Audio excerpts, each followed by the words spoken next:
America, land of the free, home of the hot dog, and inexplicably, the venue for the 1994 World Cup. Personally, I don't think the World Cup should have been in America. They don't like football. They call it soccer. I guess it was slightly controversial that America got the World Cup in '94 anyway, because you're a bit like, they don't play football, why are they? Fine. But then you think, they put on a good spectacle. And what a spectacle the opening ceremony promised to be. There were balloons, there were people in traditional costumes, there was even Diana Ross. What could possibly go wrong? I remember that being absolute farce. Motown's answer to Frank Lampard made a lung-busting run the length of the pitch, whilst at the same time, amazingly, singing without moving her lips.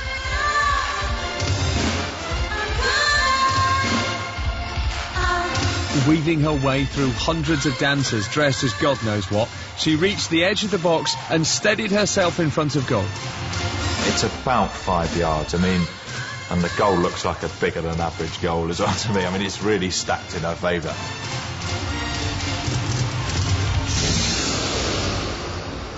She spoons it horribly off to the left. I don't know whether Waddle had been coaching Diana Ross when she took that. Wow. It all just sort of carries on. They just carry on like, yeah, that went pretty well, guys. Oh, yeah, carry on. Yeah, keep singing, that's fine, that's fine.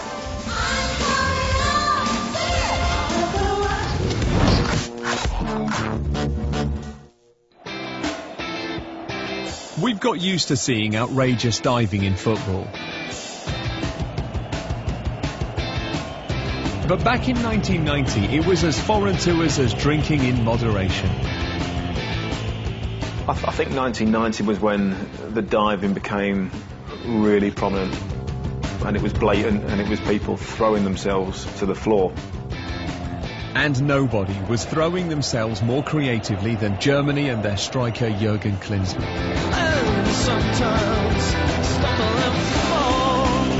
I think the Germans probably really did start the diving culture. They turned it into a trade, didn't they, where it was an art almost. It's a sick art, in my opinion. Klinsmann was doing triple salchos. He wasn't just going down slightly easily. He wasn't being nudged and it's a foul and he wanted to prove it to the referee. But these triple salchos and the kind of extra movements that he put into it were just embarrassing. Klinsmann gets brought crashing down. He didn't realise that it was a problem. He felt he was doing his job as a striker, which is either to score or make sure that your opponents get sent off, or you win a free kick, or if you can do both at the same time, even better. Deception is part of football, and the Germans were just first to get there, I think. But of course we would never indulge in such antics, would we? Did Michael Owen dive against Argentina? Yes. Possibly. It's open for debate. No, it's not, because he did it again.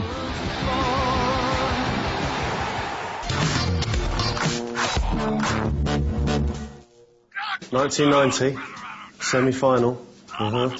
What minute? Listen, I've told you not to call me at work. Here's my mum's favourite World Cup shot. In 1990, one man played his way into the hearts of the nation. I think everyone fell in love with Gazza in that World Cup. It was so exciting to actually have a player as good as him. He was just that crazy, idiotic Geordie lad who, you know, everyone's got a friend who's a bit touched, and he was everyone's friend who's a bit touched. He was traditionally British, he was mad as a March hare, but he was a genius.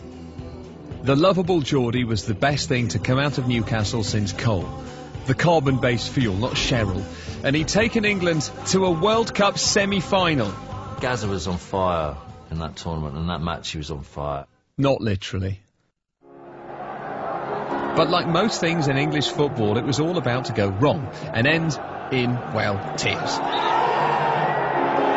in the end, the German bench get up and protest at Gascoigne's last challenge. He has actually, Gascoigne, got a yellow card. Oh dear me. He's going to be out of the final if England get there. And here is a moment that almost brings tears to his eyes. The nation's collective lower lip went all wobbly as we watched a grown man lose the plot. You can see that the Gaza that we know is now going to explode because he starts to bubble up. You could see him starting to well up.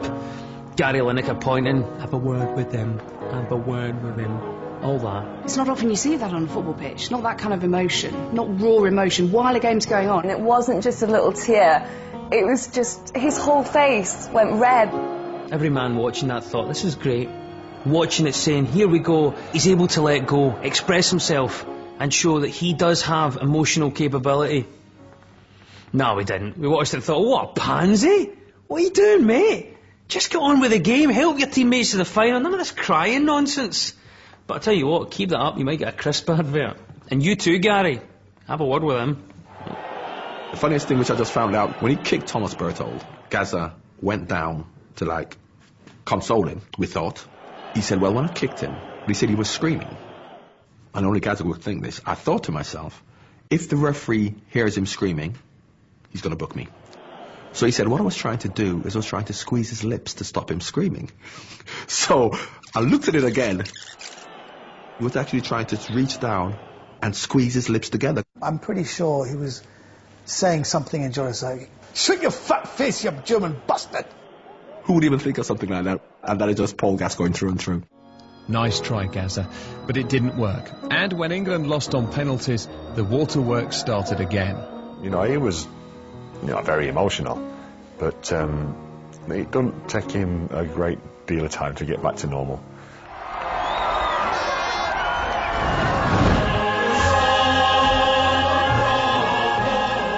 When the world tuned in for the 1998 final between France and Brazil, a collective gasp could be heard across the globe. We've just had the surprise news, I suppose the shock news, that Ronaldo will not be in the Brazil 11 for tonight's match.